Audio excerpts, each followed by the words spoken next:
Hello दोस्तों आज बात करेंगे हम उन 5 कंट्रियों की जहां पर इन पांच देशों के अंदर कमोबेश सरकार गिरी है या सरकार गिरते गिरते बची हुई है। हम सिर्फ आज इस वीडियो में सिर्फ आज नेपाल की बात नहीं करेंगे, नेपाल समेत उन 5 देशों की बात करेंगे जहां पर हाल फिलहाल में अभी तक यहाँ पर प्रोटेस्ट और जनता द्वारा विरोध प्रदर्शन हुआ है। और ये विरोध प्रदर्शन इतना व्यापक और था, इतना विरोध हुआ और इतना विद्रोह की तरीके से हुआ कि यहाँ पे सरकारों को और सरकार में बैठे हुए नुमाइंदों को जनता के सामने कमोबेश नतमस्तक होना पड़ा। दोस्तों इन सब देशों में पहली बार बात करेंगे हम उस देश की जो यूरोप का एक देश है जिसका नाम सर्बिया है। सर्बिया वो कंट्री है यूरोप के मिडिल में स्थित है। दोस्तों सर्बिया में 2024 के दौरान एक घटना घटित होती है और वहाँ के एक रेलवे स्टेशन की छत गिर जाती है और उसमें कमोबेश मिलाकर 15 लोगों की मृत्यु हो जाती है।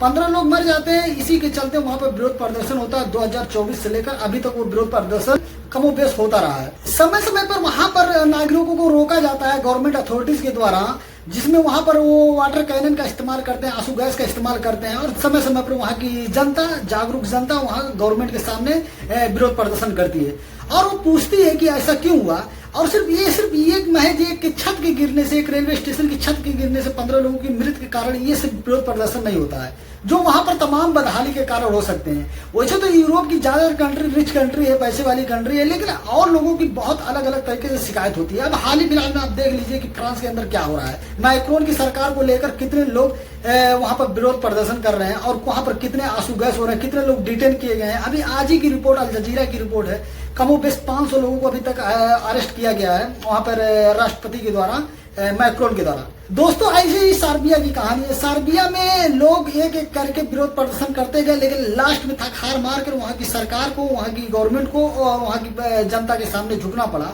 और ये सिर्फ झुकना नहीं पड़ा, वहां पर तमाम तरह के वो कानून बदलने पड़े, तमाम तरह की वो सुविधाएं उन नागरिकों को मुहैया करानी पड़ी कि जो सरकार से संतुष्ट हो सके।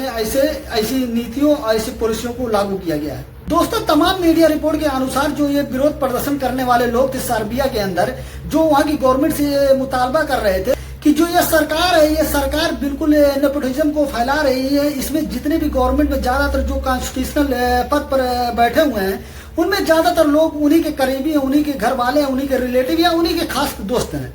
और ये सरकार तमाम तरह के वो हथकंडे अपना रही है मीडिया हाउसेस पे, जो वहाँ के तमाम मेन स्ट्रीम मीडिया ये बताने में तुली है कि ये सरकार बहुत बेहतरीन है, वो सरकार के साथ मीडिया खड़ी है। और यही वो कारण है जिससे वहाँ के लोग नाखुश हैं कि ये तमाम मीडिया एजेंसी और तमाम वो कॉन्स्टिट्यूशनल पद हैं जो सरकार की तरफ झुकाव उनका है, सरकार का वो फेवर करते हैं। इसी कारणों से वहां पर विरोध प्रदर्शन हुआ और अभी तक हो रहा है, लेकिन कमोबेश करके वो विरोध प्रदर्शन अभी रुक गया। क्यों? उसका मेन कारण है कि वहां पर जो सरकार है, जो गवर्नमेंट को चला रही है, वो प्रोटेस्टर हैं, उनके साथ में बात करके वो डील कर रही है कि ऐसा वो चीज, ऐसी वो नीतियों को न लागू करेगी, कॉन्स्टिट्यूशनल पदों पर न बैठाएगी जिसमें उनका भाई और भतीजावाद है।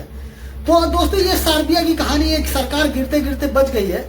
और अभी बात करते हैं हम दूसरी कंट्री की, और उस कंट्री का नाम है दोस्तों श्रीलंका की। श्रीलंका की कंट्री आप ही जानते हो 2022 का समय था। दोस्तों ये तारीख थी 31 मार्च 2022 का, और पहली बार जब श्रीलंका के अंदर ये प्रोटेस्ट हुआ, वहाँ के राष्ट्रपति और राष्ट्रपति के जितने भी मंत्री उनके अगेंस्ट विरोध प्रदर्शन तेज होता गया। और ये 31 मार्च 2022 के बाद जब पहली बार वहाँ पर विरोध होना चालू हुआ, और दोस्तों ये उस समय की बात है जब राजपक्षे के खिलाफ तमाम तरह के लोग उठ खड़े हो गए और एक एक करके तब लोग राजपक्षे के खिलाफ बयान देने लगे और राजपक्षे के खिलाफ विद्रोह करने के लिए तैयार हो गए और उनके आवाज के बाहर विरोध प्रदर्शन तेज हो गया। दोस्तों उसका मुख्य कारण था कि जो वहाँ पर महंगाई थी, जो वहाँ पे भ्रष्टाचार था, जो वहाँ पर लोगों को जो आम जनमानस की सुविधा होती है वो वहाँ पे लोगों को नहीं मिल रही थी। इसी से तंग आकर वो लोग विरोध प्रदर्शन चालू कर दिया राजपक्षे गवर्नमेंट के खिलाफ।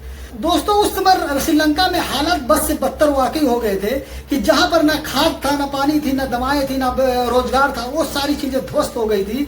इसी के कारण लोग बहुत परेशान हो गए थे। तमाम तरह के विदेशी मुद्रा खत्म हो गए थे और अनएम्प्लॉयमेंट बिल्कुल अपने निचले स्तर पर था, बेरोजगारी एकदम चरम पर थी। लोग क्या करते एक एक करके विरोध प्रदर्शन तेज होता गया और देखते देखते वहाँ की राजधानी सिटी श्रीलंका की कोलंबो को घेर लिए। दोस्तों अब वहाँ की राजधानी कोलंबो में जबरदस्त एकदम विरोध प्रदर्शन होना चालू हो गया था और वहाँ के राष्ट्रपति का जो प्रेसिडेंटल हाउस था वहाँ पर उन्होंने कब्जा कर लिया, सचिवालय को कब्जा कर लिया और तमाम ऐसे कॉन्स्टिट्यूशनल प्लेस को कब्जा कर लिया जहां पर गवर्नमेंट ऑपरेट कर रही थी अपने काम को लेकर, जहां पर गवर्नमेंट का नुमाइंदे थे, काम कर रहे थे बैठ के। वो तमाम ऐसे संवैधानिक पदों को उन्होंने कब्जा कर लिया वहां की जनता ने, और देखते देखते राजपक्षे को मजबूर होना पड़ा, और मजबूर यहां तक होना पड़ा कि राजपक्षे को श्रीलंका छोड़कर भागना पड़ा।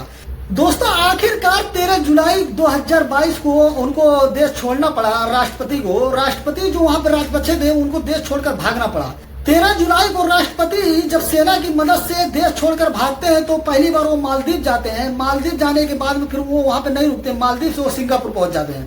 14 जुलाई को सिंगापुर पहुंचते हैं। 14 जुलाई को अपना अधिकृत स्टेटमेंट जारी करते हैं जिसमें वो रिजाइन अपने राष्ट्रपति पद से देते हैं।